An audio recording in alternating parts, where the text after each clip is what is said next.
silahkan, karena kita tahu itu bagian dari syiar agama Islam, ya.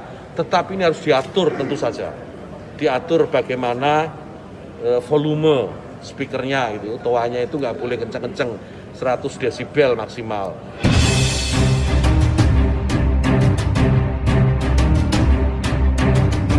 Halo Sobat Jack News. Belakangan ramai soal statement Gus Yakut terkait pengaturan speaker di masjid dan musola. Seakan ada umpan maka pihak-pihak yang sejak awal tidak menyukai Gus Yakut sebagai Menteri Agama ramai-ramai menggoreng video tersebut. Seperti yang dilakukan oleh Roy Suryo yang dalam akun Twitternya memotong video Gus Yakut yang sebenarnya berdurasi 2 menit, sehingga kehilangan esensinya. Bahkan Roy Suryo sempat melaporkan Gus Yakut ke polisi namun ditolak. Baru-baru ini Novel Bamukmin juga mengancam akan mengerahkan massa 212 terkait ini. Tidak hanya itu saja, masih banyak lagi orang-orang yang dengan sengaja menebar narasi hoax untuk menyerang Gus Yakut di media sosial. Sebenarnya dalam video pernyataan Gus Yakut yang berdurasi 2 menit tersebut tidak ada yang harus dipermasalahkan.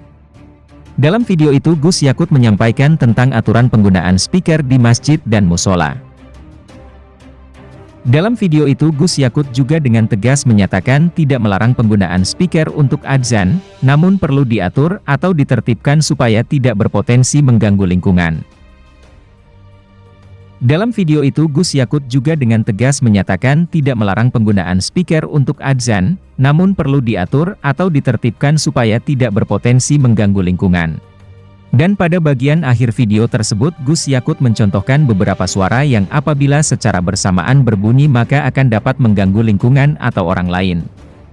Lalu Gus Yakut menggunakan kata, misalnya, untuk menyebut beberapa contoh suara.